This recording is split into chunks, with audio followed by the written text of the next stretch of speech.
न तकलीफ न संघर्ष तो फिर क्या मजा है जीने में। और बड़े बड़े तूफान भी थम जाते हैं, बड़े बड़े तूफान भी थम जाते हैं जब आग लगी हो सीने में। सो हेलो फ्रेंड्स, स्वागत है एमके सर इंस्पिरेशन के एक और बेहतर वीडियो में। तो दोस्तों, आज के इस वीडियो में हम 12th फिजिक्स के सेकेंड पार्ट के 2 चैप्टर को एक साथ देखने वाले हैं। वो इसलिए क्योंकि दोनों चैप्टर बहुत ही छोटे हैं। पहला है कि परमाणु तथा नाभिक और दूसरा है इलेक्ट्रॉनिक युक्तियाँ। और इसके पहले हमने 3 चैप्टर के सारे इंपॉर्टेंट क्वेश्चन को मेंशन किया है। अगर आपने नहीं देखा तो डिस्क्रिप्शन में जाइए और वहाँ से वीडियो वॉच कर लीजिए। और इसके साथ ही 12th फिजिक्स के जो सेकंड पार्ट है उनके सारे चैप्टर का क्वेश्चन का निपटारा हो जाएगा। फिर हम चलेंगे केमिस्ट्री और बायोलॉजी के भी क्वेश्चन को भी लाएंगे। चलिए यहाँ से हम देख लेते हैं दोस्तों। पहला क्वेश्चन है इस चैप्टर का, 5 इसमें के हैं और 5 इलेक्ट्रॉनिक युक्तियाँ। पहला क्वेश्चन कह रहा है कि नाभिकीय बल क्या होता है और इनके गुण क्या होते हैं। तो ध्यान से समझिए फ्रेंड्स, जैसे मान लेते हैं कि कोई नाभिक है और नाभिक के अंदर हमें पता है प्रोटॉन और न्यूट्रॉन होते हैं और इसके चारों ओर मेरे दोस्त आपको पता है कि इलेक्ट्रॉन क्या है, मुक्त कक्षाओं में घूमते रहते हैं।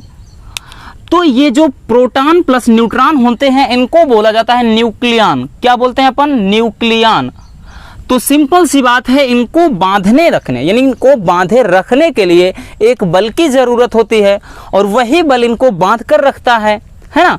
और उसी बल को अपन क्या बोलेंगे? नाभिकीय बल बोलेंगे। तो सिंपल सी लॉजिक है, सिंपल सी बात है, परिभाषा समझ में आई। वह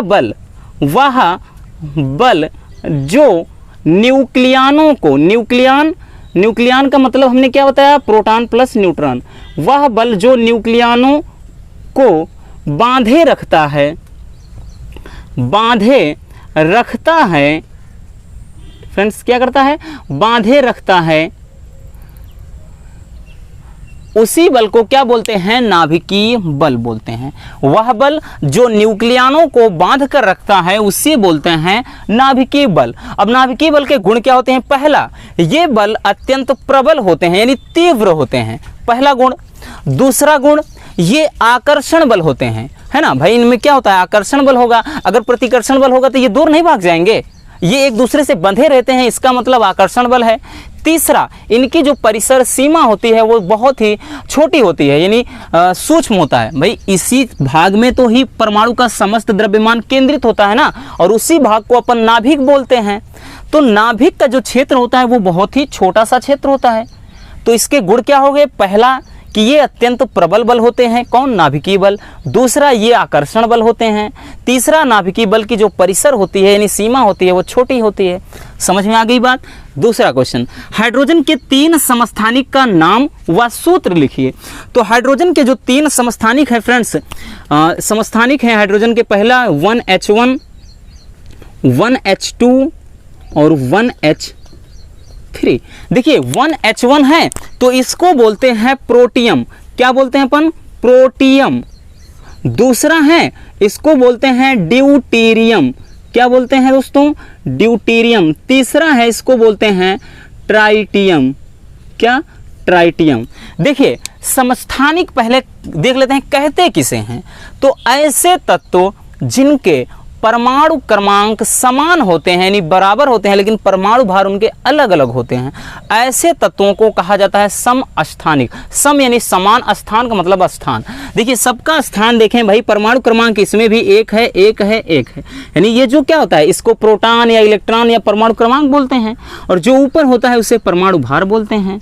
तो देखिए परमाणु क्रमांक सब में समान है तो ये क्या हो गए? समस्थानिक, क्योंकि परमाणु भार अलग अलग हैं। अब जब परमाणु भार अगर समान होते, ये स्थान अलग होता तो उसे समभारिक बोल देते। बात समझ में आई? तो हमें समस्थानिक देखना है। तो हाइड्रोजन के 3 समस्थानिक कौन कौन हैं? प्रोटियम, ड्यूटेरियम, ट्राइटियम, और इसका सूत्र क्या है? ये आपका सूत्र लिख दिया। ठीक, नेक्स्ट क्वेश्चन है, एक AMU तथा किग्रा में क्या संबंध होता है? तो एक AMU, सबसे पहले एक AMU का मतलब A एटॉमिक, M यानी मास, ठीक है ना, मास, उसके बाद यहाँ पे यूनिट। ठीक, तो एक AMU 1 एटॉमिक मास यूनिट बराबर होता है फ्रेंड्स 1.66 × 10⁻⁻27 kg, ठीक है ना, यानी 1.66 गुणे 10 के घात -27 kg ये होता है। ये तो रहा किलोग्राम में संबंध। लेकिन कभी कभार दोस्तों इसको एक AMU बराबर पूछ लेता है, MEV में भी लिखिए, MEV, तो MEV में पूछ लेता है मेगा इलेक्ट्रॉन वोल्ट, तो इसमें होता है 931। ध्यान से समझिएगा दोस्तों, एक AMU बराबर होता है 931 मेगा इलेक्ट्रॉन वोल्ट। मेगा का माप मतलब होता है 10 की घात 6, ठीक। नेक्स्ट क्वेश्चन कि यदि प्रकाश की चाल वर्तमान चाल की आधी हो जाए तो नाभिक की बंधन ऊर्जा कितनी हो जाएगी। इसको अपन पहले भी देख चुके हैं, लेकिन कोई बात नहीं, फिर से देख लेते हैं। डेल्टा E बराबर डेल्टा mc², है ना। डेल्टा E क्या है, नाभिक की बंधन ऊर्जा है। डेल्टा M क्या है, द्रव्यमान में क्षति है, ठीक। तो हम यहाँ से देखेंगे दोस्तों, हमें एक चीज़ दिखाई पड़ रहा है कि जो ये नाभिक की बंधन ऊर्जा है वो क्या है, प्रकाश की चाल के वर्ग के समानुपाती है, या फिर नाभिक के द्रव्यमान क्षति के समानुपाती है। तो यही चीज़ तो दिया है। कहने का मतलब है जो डेल्टा E है वो क्या होगा, प्रकाश की चाल के वर्ग के समानुपाती है। और प्रकाश की चाल कितनी है, वर्तमान चाल की आधी है, तो प्रकाश की चाल जो है आधी है दोस्तों, इसका स्क्वायर कर देंगे तो जो यहाँ से नाभिक की बंधन ऊर्जा आएगी वो 1 कितना हो जाएगा, 4।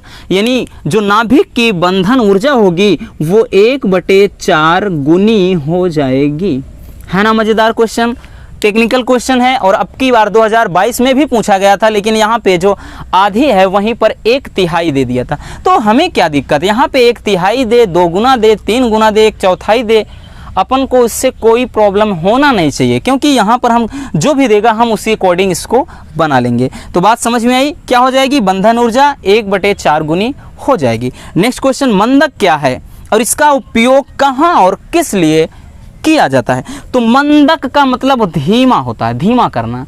तो ऐसे पदार्थ जो न्यूट्रॉन की गति को धीमा कर दें, ठीक, क्या होते हैं दोस्तों, ऐसे पदार्थ जो न्यूट्रॉन की गति को धीमा कर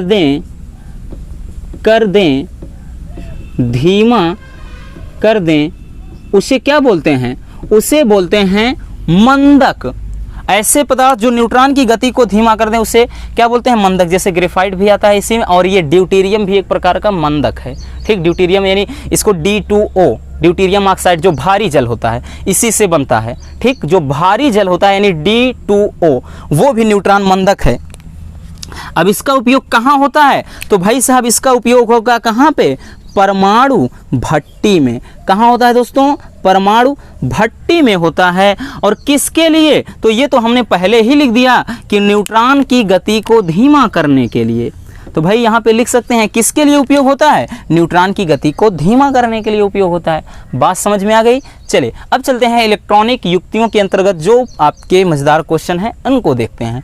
पहला क्वेश्चन है कि N तथा P प्रकार का अर्धचालक कैसे बनाते हैं।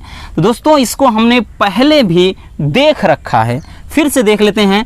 जो P प्रकार यानी N टाइप जो अर्धचालक होता है, ठीक ना, यानी N प्रकार का N टाइप अर्धचालक को कैसे बनाते हैं, हमने बताया था कि 5 संयोजकता वाले तत्वों से, 5 संयोजकता वाले तत्व से मतलब क्या है फ्रेंड्स, इसका कहने का अर्थ ये है कि जब सिलिकॉन में ऐसे पदार्थ को मिला दिया जाए जिसकी संयोजकता 5 हो तो बन जाएगा N टाइप अर्धचालक। अब संयोजकता 5 किसकी, जैसे क्या है कि फास्फोरस 15 होता है, ठीक ना। फास्फोरस तो बाह्य कोश में 5 इलेक्ट्रॉन का मतलब संयोजकता 5 हो गई। तो अगर उसे हम सिलिकॉन में मिला देंगे, सिलिकॉन में, तो बन जाएगा N टाइप का अर्धचालक। बात समझ में आई। चलिए तो 5 संयोजकता का मतलब हमने बताया ना, जैसे फास्फोरस वगैरह हो गया। दूसरा कह रहा है कि P टाइप का अर्धचालक कैसे बनेगा फ्रेंड्स, काफ़ी इंपॉर्टेंट है, इसको अच्छे से देख लेना।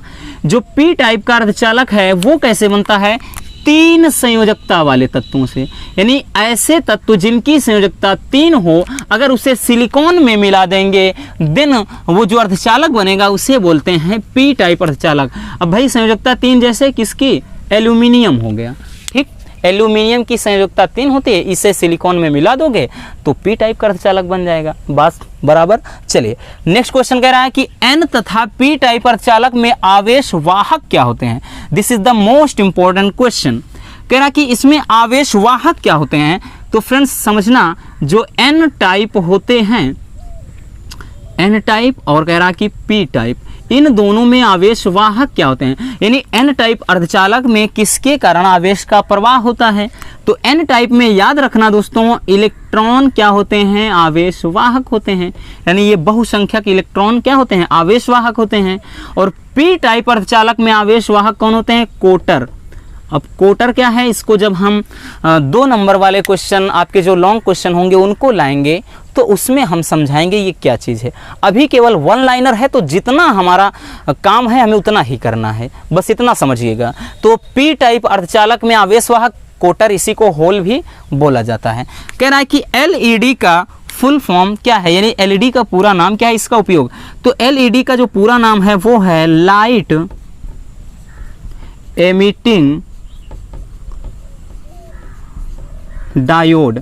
क्या बोलते हैं दोस्तों, लाइट एमिटिंग डायोड। अब इसका उपयोग कहाँ होता है।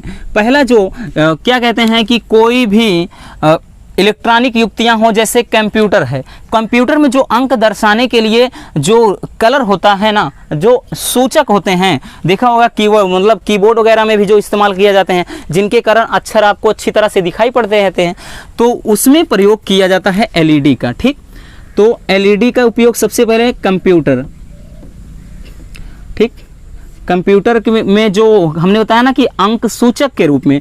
दूसरा कि चोर सूचक घंटी में, ठीक ना, देखा होगा मूवी वगैरह में जब कोई चोरी करता है कोई कीमती सामान, तो देखा होगा अलार्म होने लगता है, बीपिंग होने लगता है, अलार्म बजने लगता है और रेड सिग्नल मिल जाता है। तो उसके लिए भी क्या होता है, एलईडी का प्रयोग किया जाता है। एलईडी जो बल्ब होता है ना, वही समझिए, लेकिन वो क्या है, इलेक्ट्रॉनिक युक्तियों के रूप में किया जाता है। अब जरूरी नहीं कि हर जगह वो बल्ब रहे तब एलईडी, एलईडी एक उपकरण है। ठीक, अगला है फोटो डायोड क्या है। ये भी काफ़ी इंपॉर्टेंट क्वेश्चन है। फोटो डायोड किसे कहते हैं। तो देखिए, फोटो डायोड एक ऐसा उपकरण है जो पीएन संधि पर कार्य करता है। जो क्या करता है, पीएन संधि पर आधारित होता है,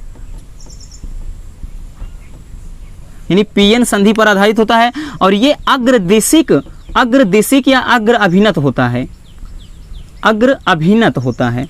ठीक है ना। अब अग्र अभिनत वगैरह क्या है, हमने बताया ना कि लॉन्ग में जब वीडियो लाएंगे तो सब ये इंपॉर्टेंट काफ़ी हैं, इनको हम बताएंगे क्या होते हैं। यानी अग्र अभिनत पे कार्य करता है। कहने का मतलब एक ऐसा उपकरण है दोस्तों, लिखेंगे कैसे, ध्यान से सुनिएगा, वही आप कॉपी में छाप लीजिए कि फोटो डायोड एक ऐसा उपकरण है जो पीएन संधि डायोड पर आधारित होता है और अग्रदिशिक या अग्र अभिनत पर कार्य करता है। और इस पर जब कोई प्रकाश पड़ता है तो उसमें, यानी उस उपकरण में धारा का प्रवाह तेज हो जाता है। ठीक ना, धारा का प्रवाह तेज हो जाता है और वही उपकरण कहलाता है फोटो डायोड। ठीक, फोटो डायोड। अब अगला है कि संधि डायोड में अवक्षय परत क्या होता है। देखिए, संधि डायोड पहले हम बना लेते हैं, एक मान लेते हैं ये क्या है, एक संधि डायोड है जिसपे इधर मान लेते हैं पी संधि डायोड है, इधर एन है, और बीच में हम एक पट्टी बना देते हैं रेड रेड समझने के लिए। देखिए, अब है क्या, संधि डायोड में अवक्षय परत क्या है। तो पीएन संधि डायोड के बीच में वह परत जहां पर आवेश का प्रवाह नहीं होता है। ठीक है ना, कहने का मतलब जहां पर आवेश का संचरण नहीं होता है, उस पट्टी को यानी उस परत को बोलते हैं अवक्षय परत। ठीक ना, इसी को ह्रास परत भी कहा जाता है, ह्रास परत भी बोला जाता है। ठीक, तो समझ में आ गया कि संधि डायोड में अवक्षय परत क्या है। तो पीएन संधि डायोड के बीच में वह परत जहां पर आवेश का प्रवाह नहीं होता है, उस परत को अपन बोलते हैं अवक्षय परत। तो ये रहे आज के टॉप 10 मज़ेदार क्वेश्चन और काफ़ी इंपॉर्टेंट है, इनको अच्छे से तैयार कर लेना, नहीं तो दिक्कत हो जाएगी। तो पहले आप इसको स्क्रीनशॉट कर लीजिए।